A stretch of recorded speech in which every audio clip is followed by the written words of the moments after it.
Essa está em Atos dos Apóstolos, capítulo 2. Atos dos Apóstolos, capítulo 2.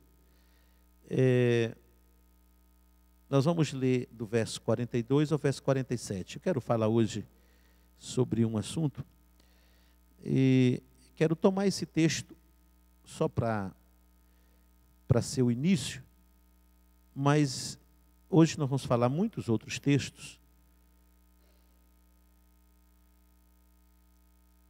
Atos, capítulo 2, verso 42. Acompanhe comigo aí na sua Bíblia. Eles se dedicavam, eles quem? A igreja, ao ensino dos apóstolos e dedicavam à comunhão. Dedicavam ao partir do pão e dedicavam-se às orações. Todos estavam cheios de temor. Muitas maravilhas e muitos sinais eram feitos pelos apóstolos. Os que criam mantinham-se unidos, tinham tudo em comum. Vendiam suas propriedades e bens, distribuíam cada um conforme a sua necessidade. Todos os dias continuavam a reunir-se. Que dia, irmãos? Todos os dias. Reuniam-se no pátio do templo. Partiam pão em suas casas. Juntos participavam das refeições com alegria, sinceridade de coração, louvando a Deus e tendo simpatia do povo. E o Senhor ia acrescentando diariamente os que iam sendo salvos. Amém. Glória a Deus. Esse texto fala da igreja. A igreja lá no seu começo. Quando começou não tinha muitos templos. A igreja estava restrita a Jerusalém, começou ali. Então tinha o templo dos judeus e eles nem podiam entrar dentro do templo mesmo. Então eles reuniam no pátio. O pátio era livre. Tinha onde ir, reuniam no pátio. Mas esse texto fala que eles reuniam em outro lugar também. Reuniam nas casas. Faziam das casas o templo. Quando Pedro foi preso e saiu milagrosamente, o texto diz que ele foi para a casa de Maria, mãe de Marta, onde a igreja estava reunida. Então eles faziam das casas a igreja, o templo, o lugar de culto. Hoje a igreja cresceu, se espalhou, nós temos lugares muito apropriados. Quando você vai para uma casa, por mais que a casa seja espaçosa, fica difícil, né? Uma cadeira, cerca, sofá, e acaba, se for muita gente, não dá para confortar todo mundo. Mas nós estamos aqui num bom número, e poderia ser 4 vezes mais do que isso, que estaríamos muito confortados, porque nós temos um local. Mas eu não quero falar hoje sobre o templo, eu quero falar sobre a igreja. A igreja do Senhor, ela está esparramada no mundo.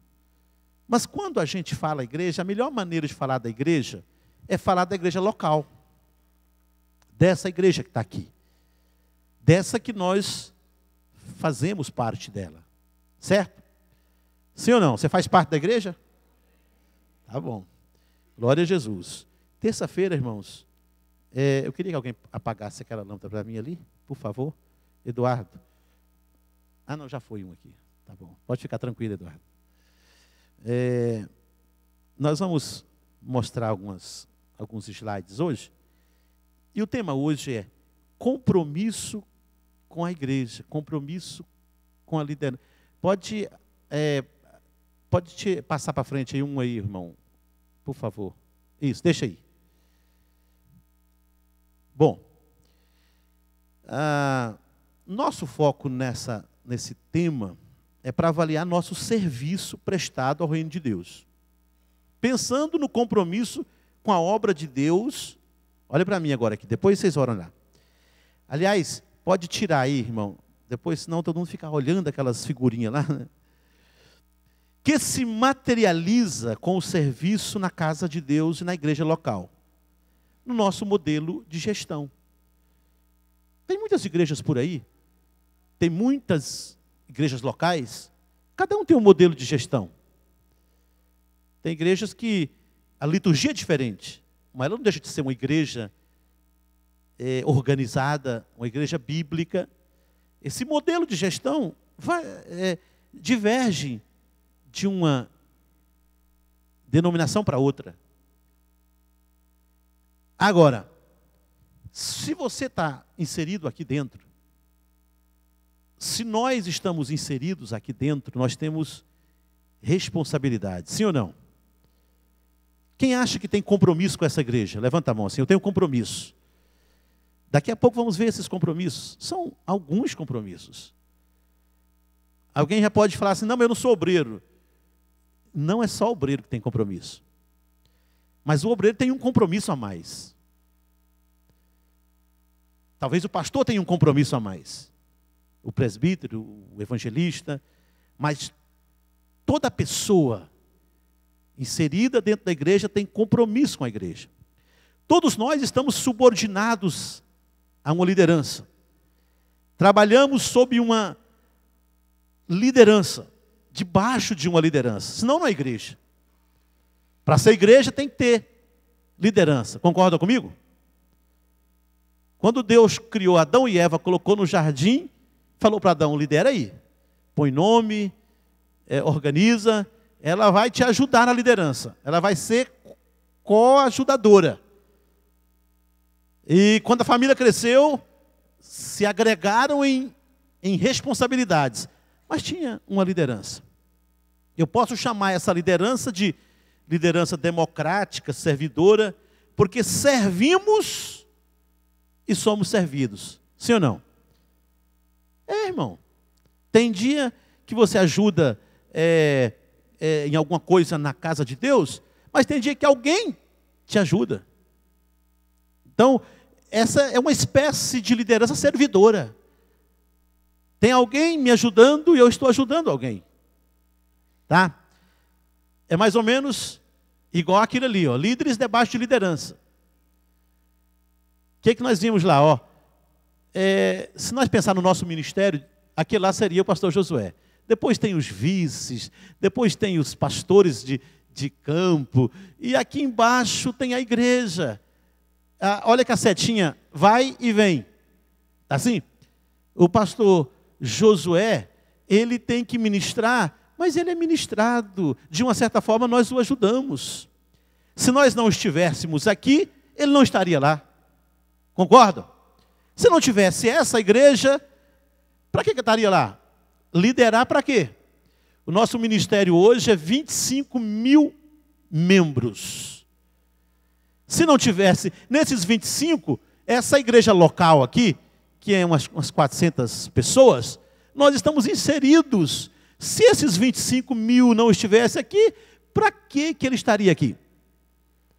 Então, líderes debaixo de liderança. Agora, acima do pastor Josué, tem mais alguém? Claro que tem, irmãos. Tem uma convenção estadual, e que o líder é o pastor Ides. E depois do pastor Ides tem uma outra convenção, que o líder é o pastor Ferreira, o bispo Ferreira. E depois do Ferreira, tem outras. Tem uns conselhos da própria igreja que ele se submete. Então, ninguém trabalha dentro da igreja dizendo, eu sou tal.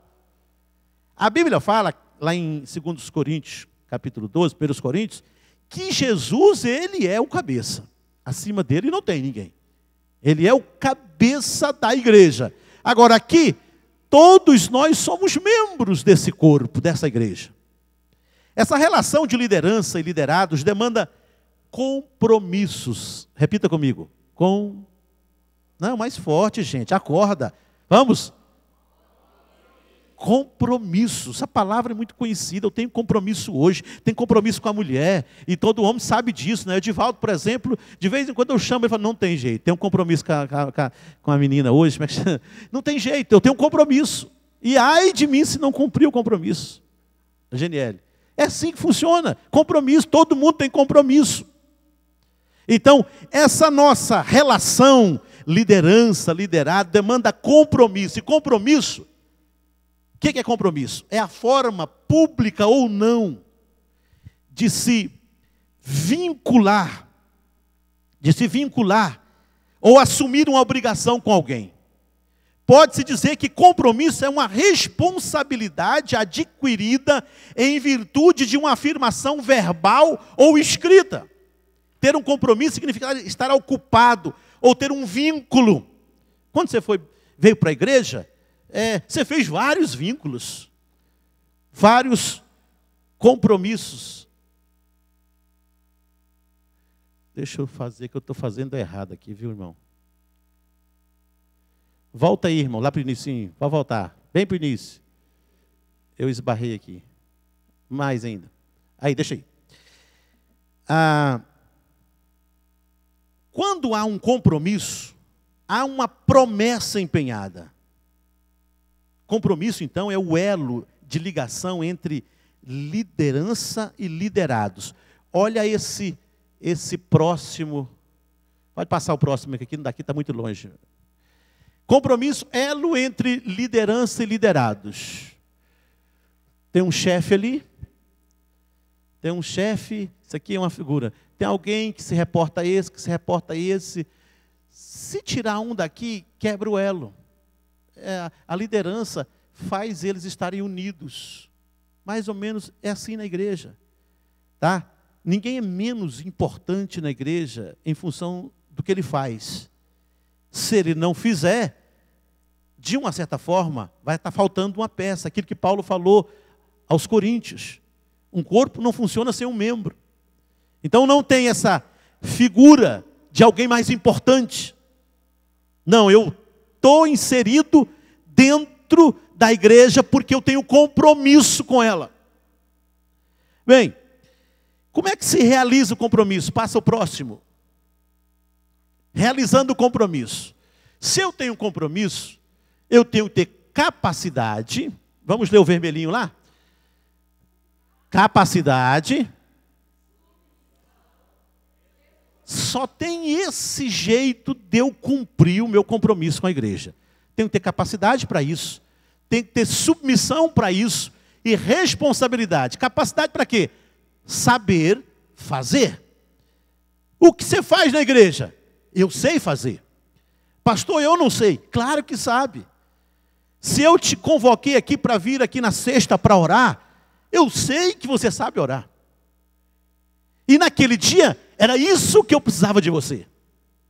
Se eu te convoquei para um jejum coletivo, eu tenho certeza que você sabe fazer.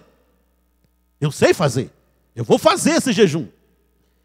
Eu fui desafiado. A minha liderança me chamou para isso. Ah, pastor, mas tem as coisas espirituais, tem as coisas materiais, o senhor fica mandando fazer? Claro que tem, irmãos. Quando Jesus estava aqui na terra, teve muita coisa que era espiritual, mas muita coisa era material também. Quando ele foi multiplicar os pães, sentar na relva era espiritual, irmãos? Era nada, irmãos. Jesus podia falar, gente, está multiplicado os pães e pães apareciam lá. Não, Jesus mandou eles fazer muita coisa material. Senta na relva, organiza o povo, põe em fila, entendeu? Conta para mim quantas pessoas. Essas coisas assim, vai atrás de quem tem 2 peixes, 5 pães, busca alguma coisa.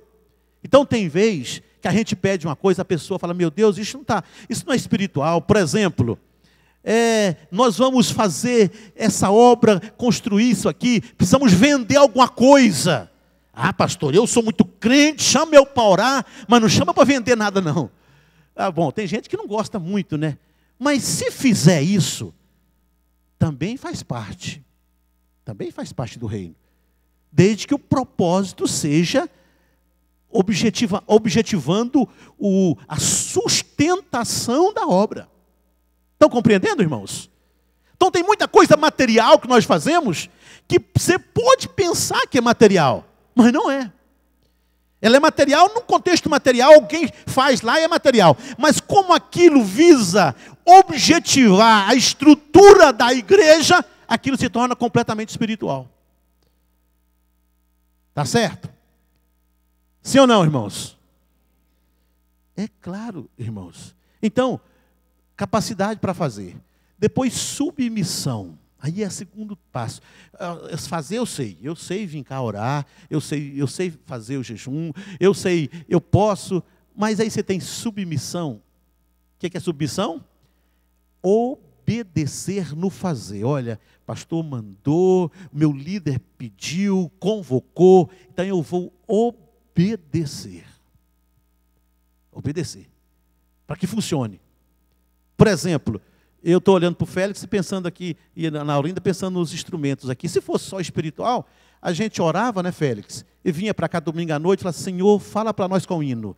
Tá, esse aqui, vamos cantar. E aí, não, irmãos, é assim. Mas eles têm que vir cá outro dia, acaba a escola, todo mundo vai para casa. E eu estou lá em casa, às vezes adiantando o almoço lá. E estão aqui, irmãos, e está dando 11h30, 11h40, está dando meio-dia, e eu fico, meu Deus, esse povo não vai almoçar não? E eles estão aqui ensaiando, porque se não ensaiar, não vai ficar bonito à noite, e a culpa não é de Deus não, porque essa parte do ensaiar aqui, ela é completamente nossa. Agora, à noite, Deus vai entregar a unção da bênção, da autoridade, quando o conjunto estiver cantando e ministrando ao Senhor. Agora, se alguém quiser cantar no conjunto, tem uma voz linda, vai falar assim, mas eu não ensaio. Ele vai prestar, irmãos? Não. Aí ele vai ter que seguir carreira solo. Então, você não serve. Você não serve. Tem alguns jogadores de futebol que são muito bons, mas eu não gosto de treinar. Aí os treinadores falam, então você não serve, é melhor você jogar para outro time, porque no meu tem que treinar, tem que pagar o preço, tem alguns que gostam disso só na hora da bola, mas daí tem a educação física, tem aquela preparação física, aquilo eles não gostam. Tem gente, irmãos, que só gosta dos louros, mas para a coisa funcionar, dá um trabalho tremendo nos bastidores. Isso tudo faz parte do compromisso. Sim ou não, irmãos? Glória a Deus. Se todos vocês falassem, pastor, não conta mais comigo, a primeira coisa que eu faço é falar, pastor, aquela igreja ficou inviável. Tem muita gente lá, mas eu estou sozinho. Porque ela só funciona com esse povão aqui. Um faz uma coisa, outro faz outra. Tem serviços que são os mais complicados do mundo. Mais complicados. Por exemplo, Caetano, segurar andame não é fácil, né, Caetano? E Deus sempre manda o Caetano para ajudar a segurar os andames aqui. E acontece acidente, aí você tem que voltar a segurar os andames. Ontem nós tínhamos que arrumar umas placas aqui, e o homem falou, estou indo, mas você arruma 2 aí. Eu falei, Jesus, manda esses 2, Senhor. O Caetano eu não falo mais, que ele levou susto mais com o Edinaldo, ele falou que nunca mais chegar perto do andame. Quando eu estava pensando em quem seria, olha o Caetano entrando. Eu falei, Caetano, foi Deus que te mandou, não tem jeito não. Vamos segurar a corda aqui. Porque chegou na hora, não tem jeito. Faz parte da nossa responsabilidade, irmãos. É compromisso. Agora, se todo mundo falar assim, eu não conta mais comigo, então isso não é igreja. Igreja é uma organização de pessoas voluntárias dizendo, olha, eu estou junto, eu estou no meio, eu estou misturado, como os jovens falam hoje. Tá certo, irmãos? Depois vem responsabilidade. Fazer bem, com coerência, no modelo que se pede. Porque se eu pedir para fazer uma oração, falar, você vem cá e faz uma oração, eu quero desse jeito, aí a pessoa, não, eu oro, mas faço do meu jeito, eu vou fazer. Não, irmão, eu sei que você sabe do outro jeito, mas eu estou pedindo para fazer assim. Então tem vez que os trabalhos têm uma trilha. Eu não entendo nada de música, mas tem música que de repente toca de um jeito, outra toca do outro. Aí alguém fala, não, você está pedindo, não quero tocar desse tipo aqui. Não, irmão, mas o líder sou eu e eu quero que toque assim. Você está aqui nesse grupo, nesse conjunto. Amém, irmãos? Isso funciona assim. Na igreja funciona assim. Vamos para frente. Vamos lá. O nosso modelo de igreja, de gestão, pode ser assim classificado. E eu vou apresentar um próximo. Lê comigo lá. Liderança.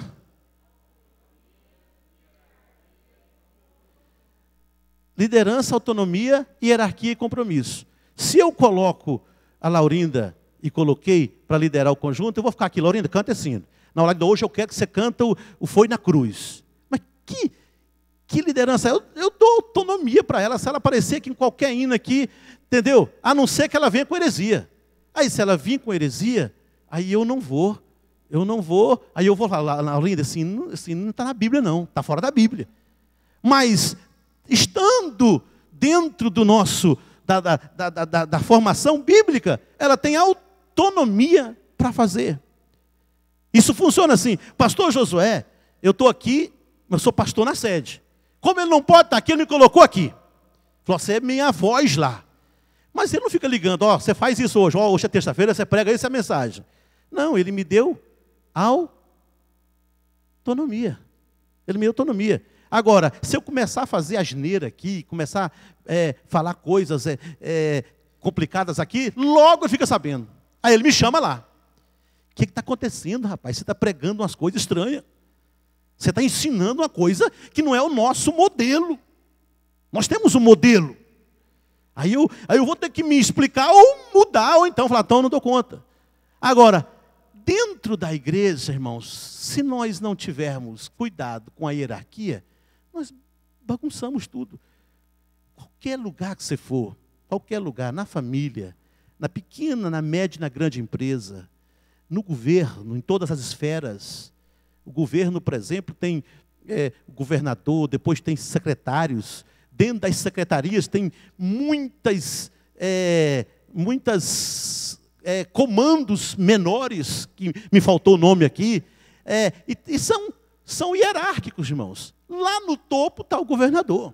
O governador dá o comando, mas ele não sabe nem o que está acontecendo lá na Secretaria de Planejamento, o cara está lá, mas ele tem quando ele reúne todo mundo, fala, gente, olha, o meu governo passa por aqui, mas ele não sabe os bastidores. Tem pessoas no comando. Funciona, Félix, alguma empresa? Não funciona sem hierarquia? O pastor Ezequias é da Polícia Civil do Distrito Federal. Pode perguntar se não tem hierarquia. Claro que tem, irmãos. Comando debaixo de comando, não tem jeito.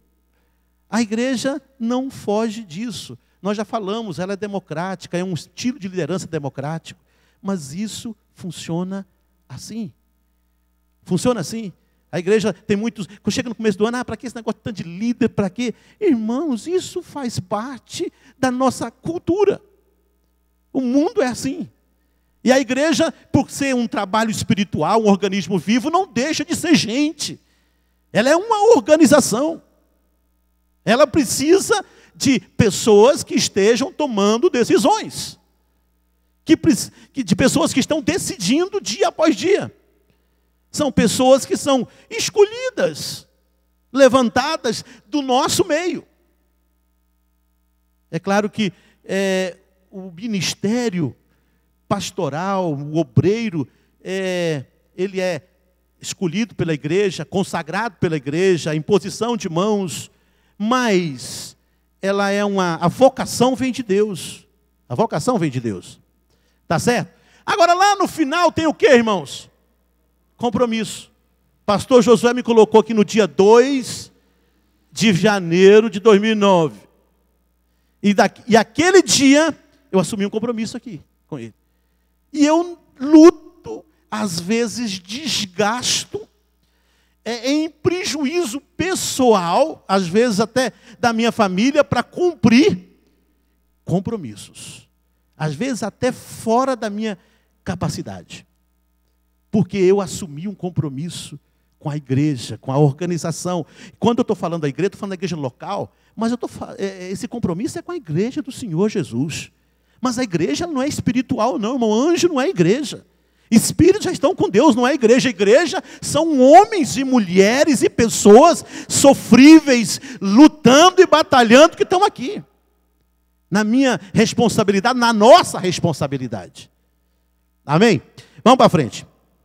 Como obreiros e servos de Deus, crentes, pertencendo a uma igreja, ou a sua igreja, e servindo nessa igreja local, temos compromissos assumidos com a liderança dessa igreja local. Podemos classificá-los como, irmãos? Pode passar. Os compromissos que assumimos são o que, irmãos? Leia comigo. São 2 tipos de compromisso que nós temos. Eu e você. Eu tenho os meus, Tenho com vocês, tenho com os meus líderes, vocês têm comigo, têm com eles, têm com pessoas que vocês estão ajudando. Então nós temos esses dois tipos de compromisso: objetivo e subjetivos. Vamos observar isso. Primeiro, os compromissos objetivos. São compromissos que estão grafados, escritos. Aonde, irmãos?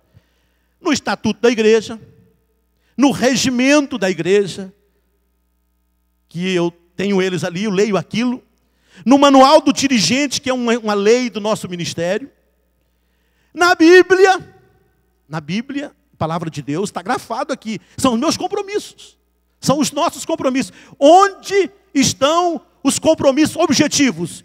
Estão escritos na Bíblia. E se está na Bíblia, é compromisso seu, porque você de livre, espontânea vontade aceitou entrar na igreja. Ninguém te obrigou. Mas se você resolveu entrar na igreja, foi batizado, você assumiu o credo da igreja. O que é isso? Credo?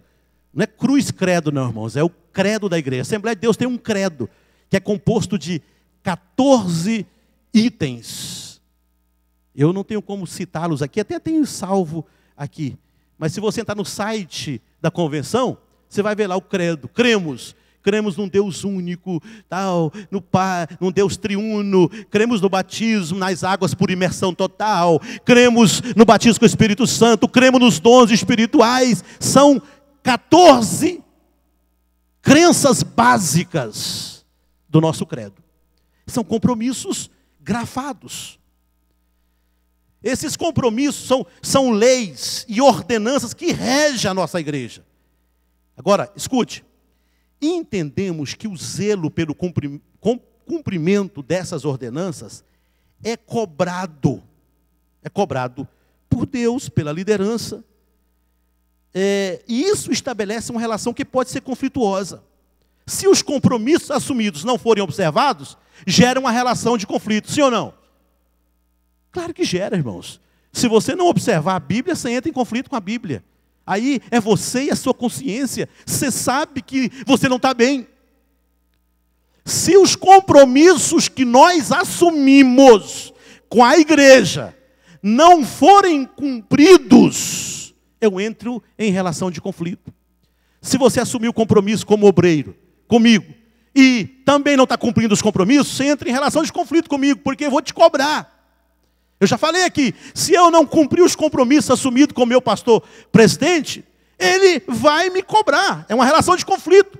Ele vai me chamar e falar: olha, por que todo mês, irmãos, todo primeiro sábado do mês estamos lá?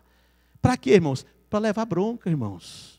Para levar bronca lá. Fica: olha, vocês não mandaram isso, vocês não fizeram isso, vocês estão fazendo errado. A maioria do tempo que a gente fica lá, irmão, é escutando. Eu já levei alguns aqui, obreiros, vão lá comigo para vocês verem. Quando você está certinho, até você fica: graças a Deus, isso aí não é para mim. Isso aí também não é. Mas é bronca em cima de bronca, cobrança, porque muitos obreiros não estão cumprindo o compromisso. Aí esses dias o pastor Josué teve que tomar uma decisão drástica. Só contar aqui, não vou contar quem, o nome não tem problema. Mas os pastores compram. A nossa sede tem um CNPJ, mas são 260 igrejas. Todos nós, quando compramos alguma coisa, nós usamos esse CNPJ. Está entendendo? Então eu vou lá na loja tal, como eu comprei agora essas placas para fazer. Aí eu compro lá, R$10.000. Comprei no nome do CNPJ. A duplicata vem. Se eu não pagar no dia, 3 dias depois, o que acontece? Aquilo vai para protesto. Protestou, o que acontece? Bloqueia todas as contas, não é daqui da congregação, não, bloqueia do campo todo. Aí o pastor Josué vai comprar um trem, não pode. Não, estão devendo, vocês estão sujos na praça. Aí deixa de pagar energia, deixa de pagar telefone. E o telefone, irmão, bloqueia em poucos dias. Aí ele falou: ó, gente, baixou uma norma. Se alguém deixar a conta sem pagar, por esquecimento, ou por ser ruim pagar mesmo, eu vou te convidar a devolver a igreja. Você não está apto para dirigir a igreja. Você está assumindo uma responsabilidade, um compromisso que você não dá conta de cumprir esse compromisso. E ele foi categórico, a lei chegou, eu peguei a lei e falei, Josias do céu, tem misericórdia. Agora não tem que tomar cuidado mesmo, porque se não comprar e não pagar, eles tomam a igreja. Não é tomar a igreja, é tomar o cargo. É compromisso. Compromisso, não cumpriu, você entra em rota de conflito. Agora, no campo espiritual da Bíblia, esses objetivos, esses compromissos objetivos, é assim, irmãos. Se você errar, a Bíblia está dizendo, olha, não minta. Se você mentir, você entrou em rota de conflito com quem? Com Deus. Eu posso nem saber. Mas eu nem sei se você está mentindo. Nem sei se você está enganando, você está entrando num erro aí, você está todo... Eu não sei. Mas tem uma coisa. Quando você está fora da palavra, você está em rota de conflito com Deus. O Espírito Santo vai trabalhar a tua história. Tua consciência vai ficar. Se você não tomar cuidado, Deus vai cortar esse relacionamento. Isso funciona assim. Agora, e os compromissos subjetivos, irmãos? Esses subjetivos são compromissos ligados à pessoa do crente e ao exercício da vida cristã. Seja ele líder ou não, ou liderado. Esses compromissos não estão grafados, mas são reais e importantes. Por exemplo, honra, respeito, reverência, defesa de princípios, ordens emanadas da diretoria. Por exemplo, eu não sei, até sexta-feira, eu não tinha obrigação de ir na sede sábado que vem. Mas quando foi segunda, eles me ligaram dizendo, olha, o pastor José está convocando todos os dirigentes para uma reunião, 9 horas da manhã, sábado.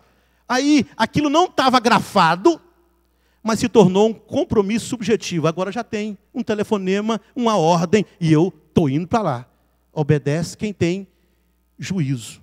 Estou indo para lá, nem para saber o que é a reunião. Então, os subjetivos, eles vão surgindo, são compromissos que não existem ainda, mas vão surgir, irmãos. Vão surgir. Daqui para domingo, por exemplo, eu posso ter uma direção de Deus aqui. Aliás, eu já tenho, lembrei que eu já tenho uma para domingo. Que eu vou falar, olha, eu vou precisar de todo mundo, gente. Aqui não estava escrito, não está escrito na Bíblia, que naquele dia, olha, no dia 12 de maio, pastor Valteir lá de Pompeia. Não está escrito. Mas uma coisa surgiu pela necessidade da igreja, e eu preciso convocar todo mundo para me ajudar. São compromissos subjetivos, eles vão se desenvolvendo, irmãos. Agora hoje, irmãos, olhe para mim. Há um movimento no mundo, eu falei isso aqui na igreja já. Esse argumento é arquitetado pelo inimigo, e que está atingindo a igreja em cheio. É anti tudo, é anti-governo. As pessoas não quer governo, não quer liderança, não quer pai, não quer mãe, não quer nada, não quer igreja, não quer sede. Quando fala em sede, as pessoas assustam. Que sede? Que pastor? Olha, irmãos, a igreja nunca funcionou de outro jeito. O mundo não funciona a não ser assim, com lideranças e liderados. Se os nossos filhos perceberem qualquer falha, por palavra ou ação, por parte de nossa relação e submissão na igreja, isso trará um estrago enorme e será difícil de ser revertido. Porque eles vão crescer dizendo, eu não obedeço ninguém. Eu sou eu e mais ninguém. Eles não vão conseguir ficar na igreja, não vão conseguir, e vão atrapalhar eles na vida profissional. Porque meu pai dizia, olha, meu filho, é melhor você obedecer aqui, porque senão a vida vai te ensinar lá depois. Porque tem filho que tem dificuldade de obedecer o pai e a mãe, aí quando vai para a empresa, aí pega um chefe daqueles carne de pescoço e tem que obedecer.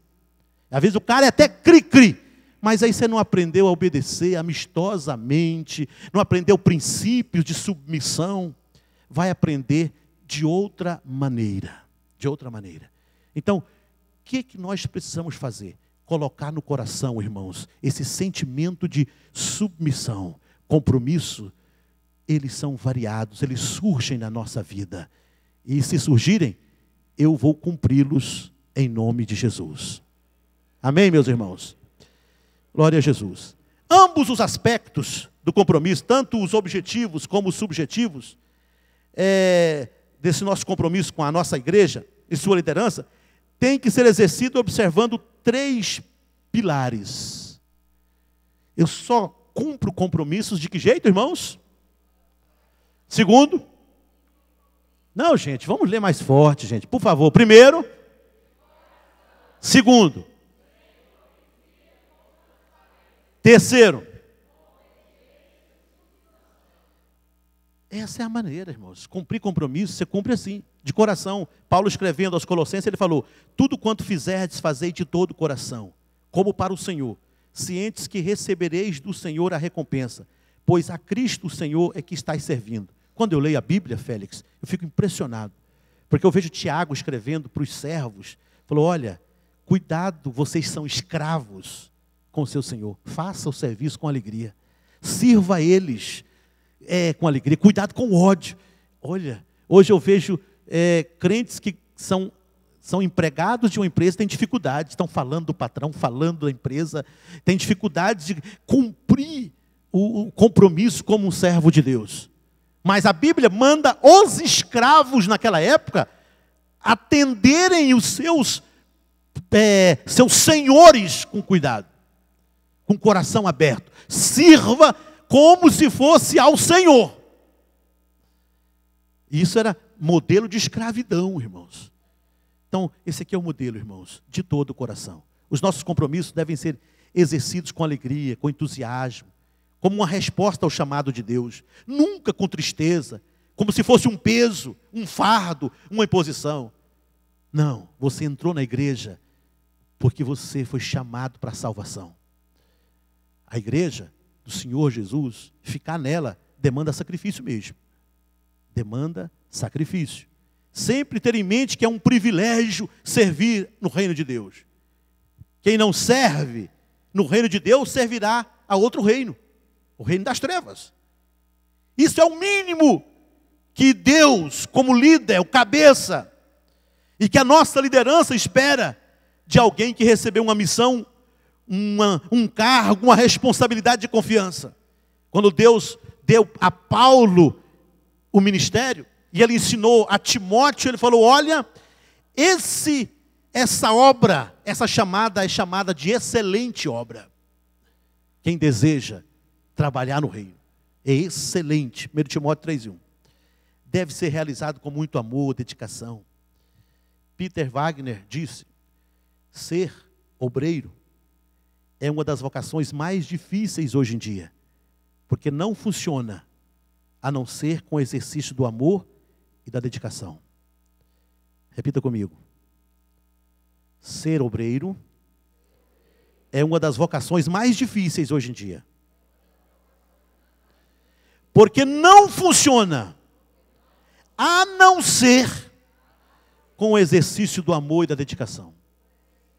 Foi o que o pastor Lorival falou lá. Não funciona, irmão. Ser obreiro pensando que é não, agora eu sou obreiro. Não funciona. Só funciona, só é maravilhoso, só é amistoso, só é uma bênção se você colocar o seu coração. Eu estou fazendo aqui no reino do Senhor.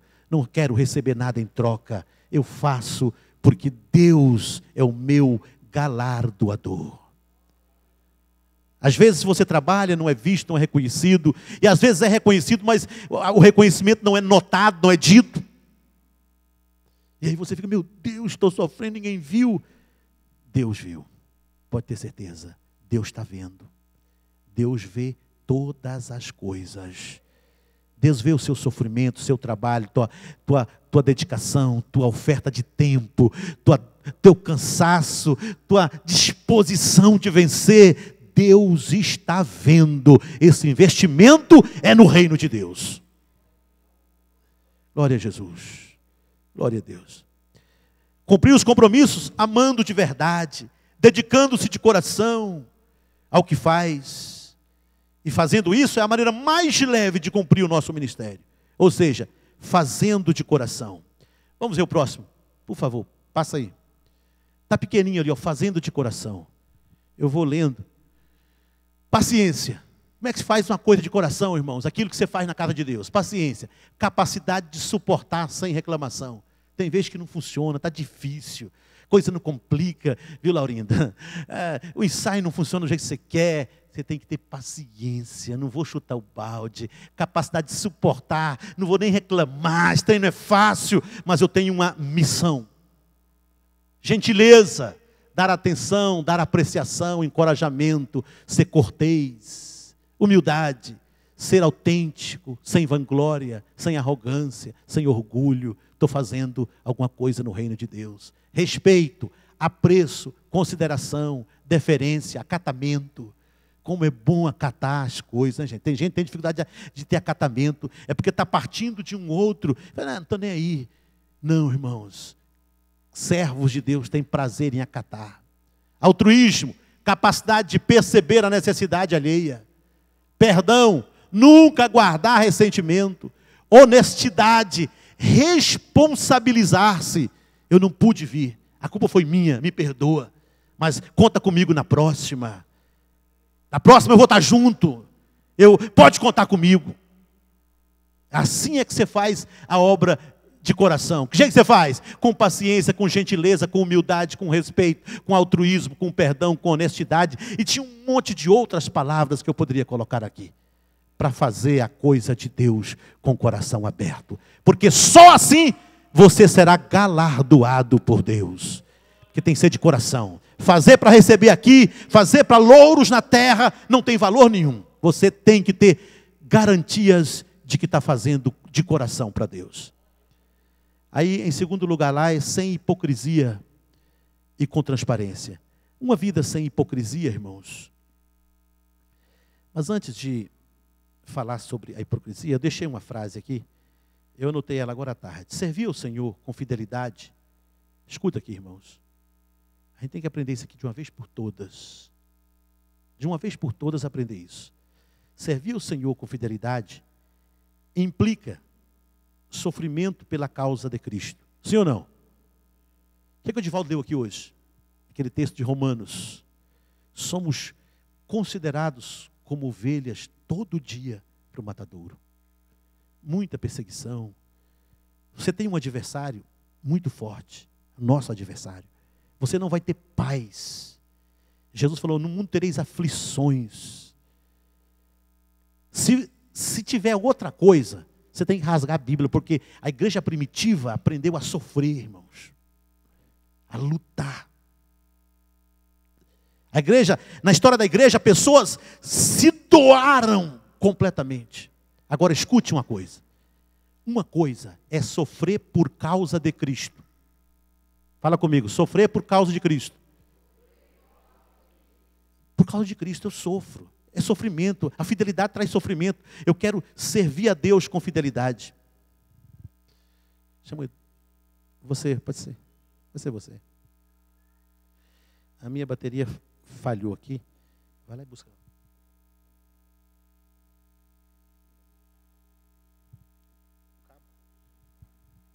Glória a Deus. Então, agora sofrer por nossa causa, aí é outra coisa diferente. Tem muita gente que está sofrendo na igreja por causa dele. Não tem vida espiritual, está com a vida irregular, está com a vida em pecado. Aí, tudo que for fazer na igreja é um peso. Tudo que for fazer, Félix, não funciona. Aí fala assim, meu Deus, que sofrimento é esse? Eu tenho que parar com tudo. Não, irmãos. Não, a Bíblia não ensina. Quem está sofrendo por causa de Cristo, está sofrendo, está desgastando, mas está com mais vontade. A história da igreja conta que pessoas viam a fogueira, alguém falava assim, olha, deixa eu ir no seu lugar. Falaram, não, eu quero ter o prazer de ir. Eu quero sofrer até o fim. Porque a vida abundante com Cristo, olha para mim, irmãos. Quem está em comunhão com Deus, ele sofre, mas tem a alegria da batalha. Ele tem alegria. Agora, quando você vê alguém dizendo, olha, eu vou dar uma quietada, eu vou dar uma parada, é muito... Tem alguma coisa errada, irmãos, porque sofrimento não tira crente do fronte. Estão entendendo, irmãos? Escuta isso. Sofrimento não tira crente do fronte. Quanto mais ele sofre, mais ele vem para oração, mais ele congrega, mais ele está batalhando, mais ele está lutando. Por quê? Porque ele tem comunhão com o Senhor. Essa é a verdade.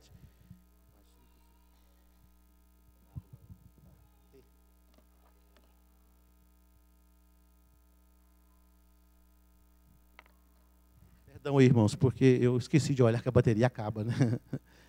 Maravilha. Então, se a pessoa... Ela não acabou ainda, ela vai acabar daqui a pouquinho. Se a pessoa não estiver em comunhão com Deus, tudo vira um peso. Eu tenho visto pessoas que estão tremendamente cansados. E aí reclamam, pastor, não estou dando conta, pastor, vou parar com tudo. Mas será que essa canseira está vindo de que forma? Por causa do sofrimento pela causa de Cristo ou sofrimento por sua causa? Porque se o sofrimento é por minha causa, eu tenho que mudar, irmãos. Eu tenho que mudar. Porque se eu estiver bem com Deus, eu vou enfrentar, como o texto que o Edivaldo leu aqui hoje, vou enfrentar a morte todo dia, mas vou com a cabeça erguida, animado, fortalecido, edificado, porque essa é a chamada dele. Agora, se a vida não está bem, se a vida espiritual vai mal, tudo vira um peso, irmãos.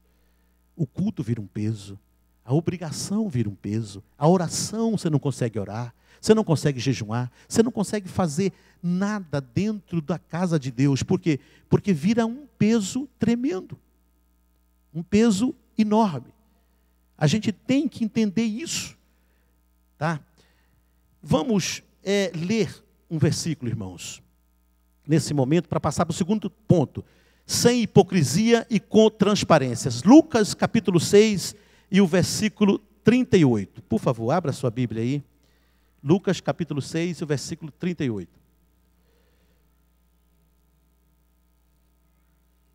Obrigado. Lucas capítulo 6 e o versículo 38. Quem encontrou? Diz assim o versículo, ó.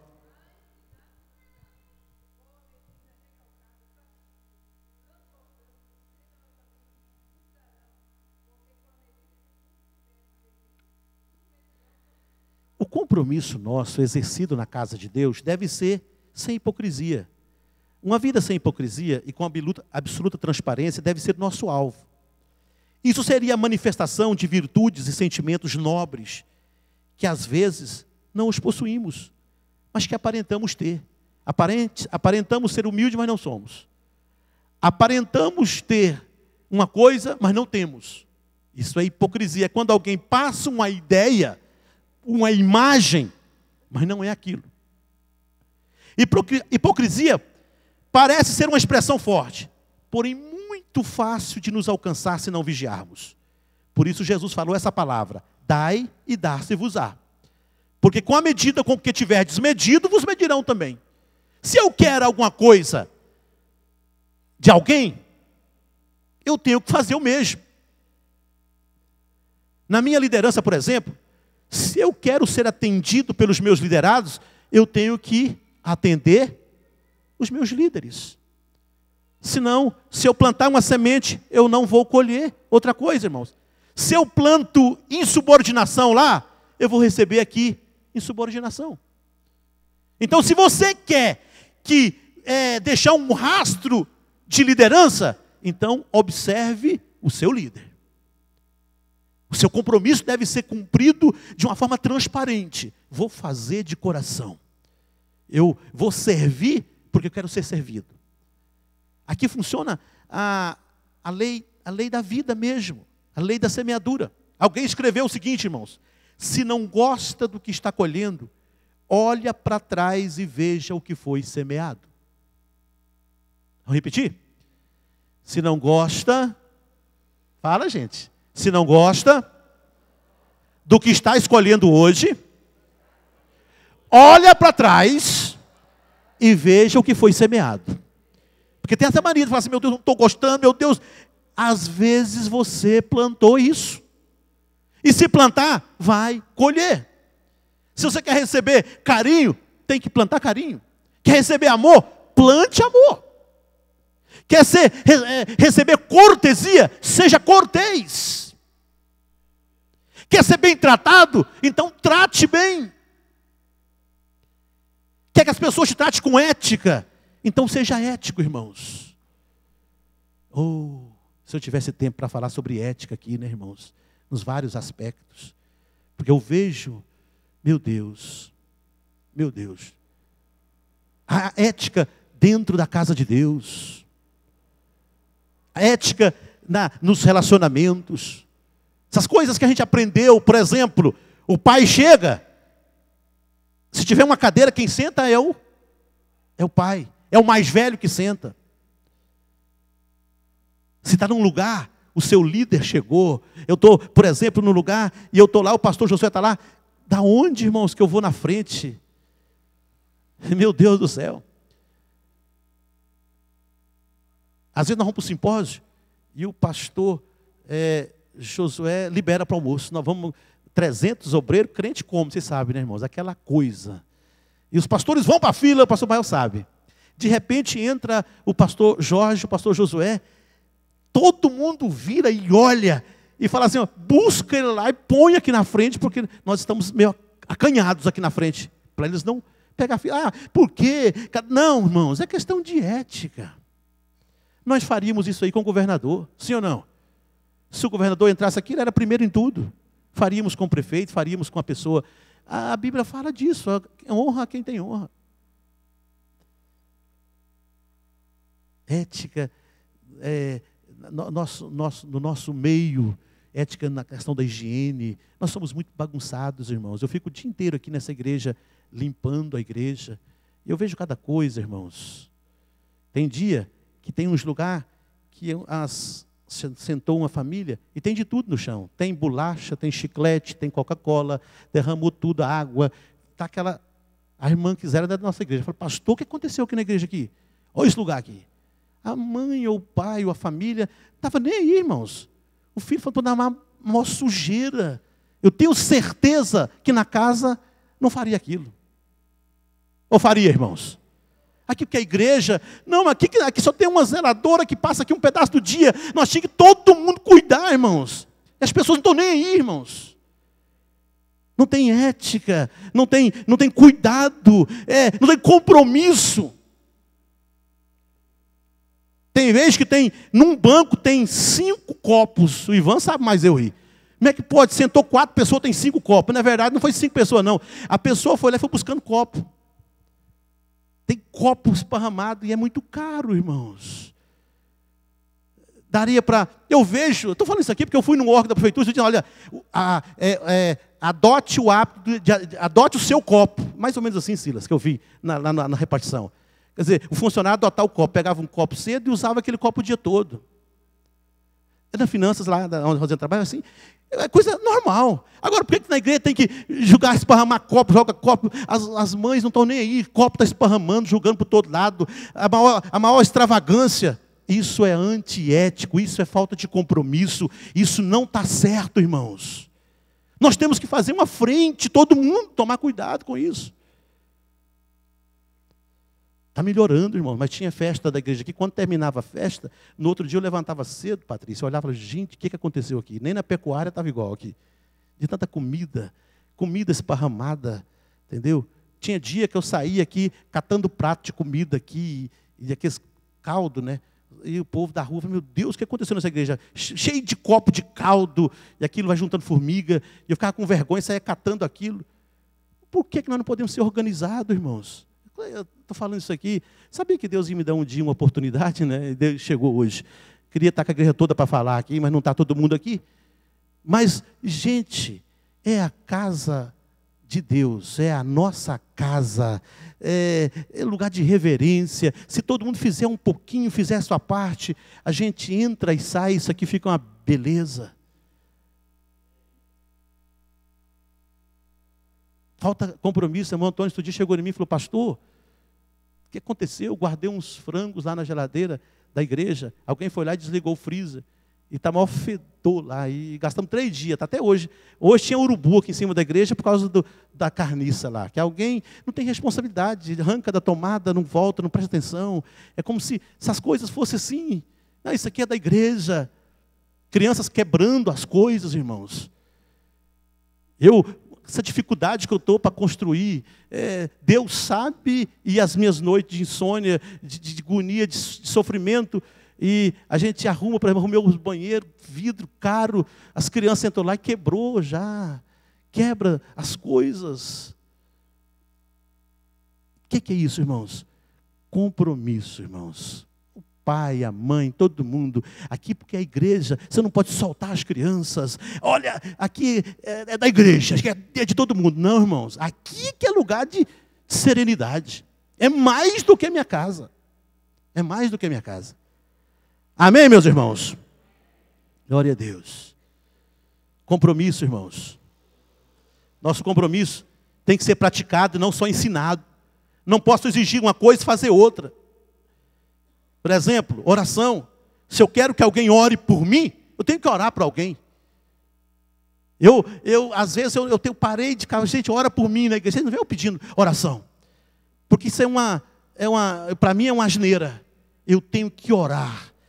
Orar por vocês eu já oro, mas eu oro pelos meus líderes, eu oro pelos meus companheiros, meus pares no ministério. Porque se eu plantar, Deus vai levantar gente para orar por mim. Eu não preciso pedir. Porque plantou, colheu, irmãos. Você quer que alguém ore por você, cubra a sua casa?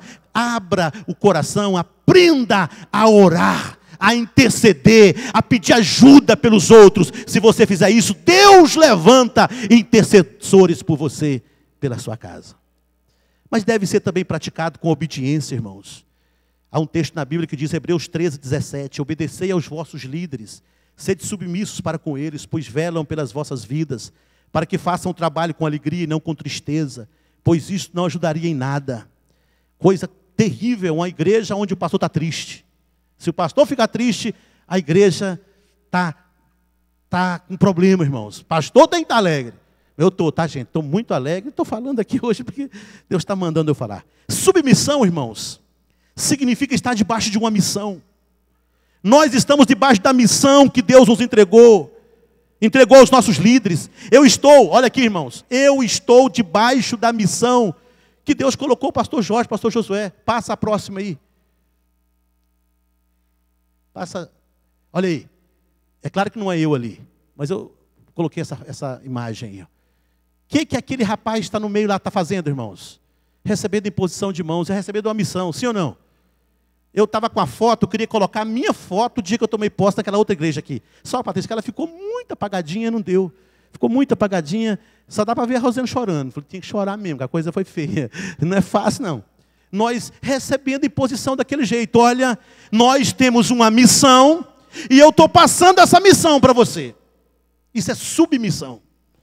Alguém que está debaixo de uma missão. Agora, tem gente, irmãos, que você dá uma missão para ele, uma liderança, ele faz uns dias, depois ele relaxa, ele não faz, acha que aquilo não tem importância. Isso é pecado, porque submissão é estar debaixo de uma missão que eu aceitei. Doa, sofro, pago preço, mas eu vou cumprir minha missão. Eu vou cumprir a minha missão, porque eu sou submisso. A submissão está intimamente relacionada com a humildade de espírito, pois ambas convergem para a condição de servo. A submissão não pode ser falsa por causa de um ganho, de um posto. Só tem valor se for de coração. 1 Samuel 15:22 diz, obedecer é melhor do que sacrificar, e a submissão melhor do que as gorduras de carneiro. Como demonstrar a submissão, irmãos? Obediência e submissão. Valorizando o trabalho da liderança, a pessoa que está do teu lado. Convivência amorosa, sem críticas destrutivas, principalmente na ausência. Tem gente, irmãos, que além de não ser submisso, é crítico. Só fala mal, mas não produz. Não produz nada. Mas tem uma facilidade de falar, de achar defeito. Isso é pecado, irmãos. Isso é pecado. Acatamento respeitoso. Se houver divergência de ideias, fazer uma avaliação amistosa. Se não gostou do que eu fiz, me chama, vamos conversar, não tem problema nenhum. Falo isso com os obreiros direto. Senta comigo, pastor, não gostei disso. Eu vou tentar te convencer amistosamente, sem ficar com raiva. Se eu te convencer, amém. Se não, quem sabe eu estou errado. Coloco uma marcha ré e faço diferente. Mas para que, irmãos, criticar? Para que usar essa crítica destrutiva, ferina? Isso não leva a nada. Nós somos a igreja do Senhor Jesus. Nós somos um corpo. Que corpo é esse que briga uns com os outros? Paulo falou, 1 Coríntios, capítulo 12. Vocês são um corpo. E um corpo, muitos membros. Eu nunca vi mão brigar com outra mão. Você já viu essa mão ferir essa mão? Não, se essa aqui estiver machucando, essa outra vai tentar ajudar. É assim que funciona. Diz que quando um membro machuca, todo o corpo sofre. Mas nós somos completamente diferentes. Tá? Essa obediência e submissão deve basear-se numa suprema lealdade a Deus. Numa escala descendente funciona assim, irmãos. Obediência a Deus e nos seus eternos princípios revelados na Bíblia. Em segundo lugar, a igreja visível e local enquanto for fiel a Deus e a sua palavra. E em terceiro lugar, aos dirigentes dessa igreja enquanto permanecerem fiéis. A Bíblia mostra a honra apropriada aos líderes. Os destaques desses textos são: esses dias eu estava indo para o aniversário do pastor, alguém fez uma crítica que doeu lá na minha alma. Então não conhece a Bíblia. A Bíblia fala assim, 1 Timóteo 5,17, 1 Tessalonicenses 5,12. Acateis com apreço os que presidem, máxima consideração pelo trabalho que fazem. Diz mais lá no texto, merecedores de dupla honra. Encontramos em Provérbios uma preciosidade sobre os nossos líderes. Provérbios 27,18. O que trata da figueira comerá do seu fruto. O que cuida do seu senhor será honrado. Os destaques são zelar fisicamente, moralmente, preocupar, valorizar, cobrir com oração, cuidar para o futuro. É isso que Deus quer que nós façamos uns com os outros. É a nossa missão, cuidar uns dos outros. Exerça a sua missão, seu compromisso de uma forma que quando seus filhos pensarem em justiça e compromisso e integridade, pense em você. Meu pai, minha mãe, cumpre compromisso. Paga um preço, sofre, mas não abre mão. Deu a palavra, vai até o fim. Vai até o fim. Olha, eu estou sofrendo, mas eu vou cumprir o meu compromisso, porque eu assumi ele com Deus. Pastor Eduardo Sampaio escreveu o seguinte.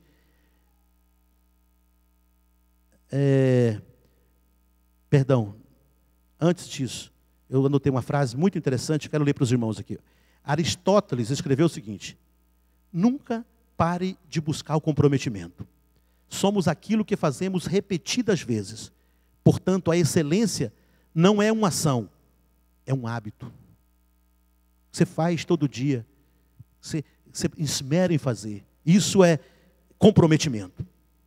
Pastor Eduardo escreveu no seu livro: pecado é uma questão de conduta, fácil de ser resolvido e perdoado. Mas rebelião é uma questão de princípio, difícil de ser resolvido. Quando alguém não tem dificuldade de cumprir compromissos, são rebeldes, isso é mais do que pecado, isso é princípio. É o princípio que tinha lá em Lúcifer quando foi destronado. Era princípio de rebelião. É mais do que pecado. Normalmente é difícil de se resolver na vida. Tem que tomar cuidado, irmãos. Que Deus nos abençoe.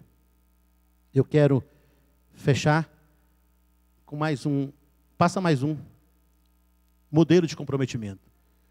Olha aqui, ó. Do lado esquerdo tem um cara sentado no mundo da lua, espreguiçando na cadeira. Intenções menos ações, nada. Ter boa intenção não vale nada na igreja, sim ou não, irmão? Que adianta ter boa intenção, irmãos? Intenção sem nenhuma ação não vale nada, só tem palavra, mas não funciona. Agora, intenções mais ações gera o que, irmãos? Realizações. Eu tenho intenção, vou fazer alguma coisa, é pouco que você faz, mas faz a diferença. Compromisso, irmãos, o compromisso faz a diferença. Você pode estar, o seu compromisso pode ser pequeno, mas se você realizar ele, você faz a diferença onde você está inserido. Amém, meus irmãos? Glória a Jesus. Eu quero fechar citando aqui, eu já falei isso aqui para os irmãos, mas eu anotei de novo, vou citar. Um veterano pastor apresentou os tipos mais difíceis na igreja. Os tipos de líderes, de obreiros. Que isso, pastor? Não, eu li no livro. Pastor, tem o nome dele, mas vou me reservar. Ele dizia: o mentiroso, o fingido, o manipulador e o rebelde. Esse tipo de gente, irmãos, é muito complicado. Pastor, isso não tem nem na igreja? Tem, irmão. Tem gente que mente, tem gente que é fingido, tem gente que é manipulador, tem gente que é rebelde. Pode passar que não, mas é rebelde, nunca se insere. São os mais difíceis de conviver. O bispo Inácio de Antioquia, bispo da Síria, escreveu uma carta, eu tenho essa carta. No ano 100, essa carta foi escrita a Policarpo, pastor de Esmirna. Ele estava de viagem para Roma, onde seria martirizado. Ano 100. Essa carta é tremenda, irmãos. Mas tem umas coisas nessa carta, Félix, que nos chama a atenção. Eu anotei algumas frases. Ele escrevendo, o velho bispo escrevendo para o jovem pastor, dizendo, olha, se amas o bom discípulo, não tens mérito. Quem é que não ama o amigo, né, o bom? É fácil amar o bom. Complicado é amar o ruim. Ele falou, você tem que amar o complicado. O compromisso seu é exercido no meio da luta, da batalha. Aí ele falou, submete-se com mansidão aos mais contaminados. Tem gente que é contaminada, irmão. Mas você tem que trazer ele para submissão, com amor, repetidas vezes, dizer, você está errado, mas fazer com amor. Quem sabe você ganha ele. Você não pode julgar fora, tem gente que quer julgar fora, e não pode julgar fora. Tem que ter paciência. Às vezes, se dependesse da gente, não, pode ir. Não, mas aí Deus nos deu um ministério de amor. Aqui é o hospital de Deus. Quem sabe Deus vai dar a vitória, né? Outra frase. Nem toda ferida, Policarpo, se cura com o mesmo emplasto. A maioria do povo sabe o que é emplasto aqui, né? Mas minha mãe fez emplasto em mim. Tinha aquelas feridonas, né, irmão Antônio?